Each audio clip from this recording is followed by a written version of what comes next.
Hello, this is Jeff Charlton with Graphic Connections, and today I'd like to talk a little bit about direct mail marketing versus online marketing in terms of generating leads. So let's talk some actual numbers. First, let's talk about direct mail. Let's assume that you're going to mail out some letters to prospects for real estate to try to find some houses to flip. Now let's just assume you're going to mail 1,000 letters and your cost per letter is about $1 a piece, which is pretty typical in the direct mail business. So you're going to spend $1,000 to mail 1,000 letters. Let's also assume that you're going to get about a 2% response rate. So 2% of 1,000 is 20 leads. So if you get 20 leads and it costs you $1,000, that means each lead costs you about $50.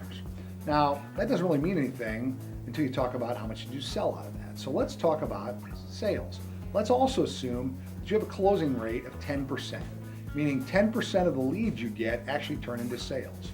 Let's also assume that in real estate, you can make $10,000 profit for every one sale you get. So going back to our example, if you got 20 leads out of your 1,000 piece mailing and you close 10%, that's 2 leads that you actually closed. And if you made $10,000 profit for each of those, that is $20,000 profit you made, and you only spent $1,000 for the marketing campaign in the first place. So I would think anybody would think that's a good return, and you would do that over and over again if you could repeat those results. Now let's look at a typical online scenario. In online marketing, people often use pay-per-click advertising on either Google or Facebook. Well, in the real estate market, it's not unusual to pay $10 per click on Google for that type of marketing.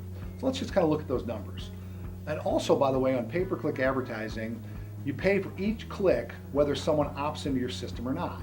So remember, in real estate direct mail, we sent people a mail piece and 20 people responded out of 1,000 to give us 20 leads. So what's going to take online to get those same 20 leads? Well, in online marketing, it's very typical to get a 5% opt-in rate. So that means if 100 people opt in, actually let's talk about the 20. You get 20 people to opt in, it's going to require 400 people to click, and that's a 5% rate. So remember, you're spending $10 per click. So $10 times 400 is 4,000.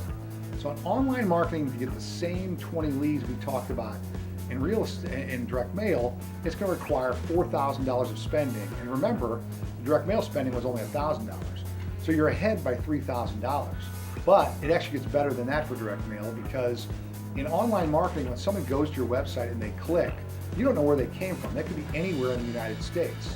So there's no targeting whatsoever. So of those 20 clicks, it's very, very unlikely any of those clicks are going to be targeted for the area that you're looking at.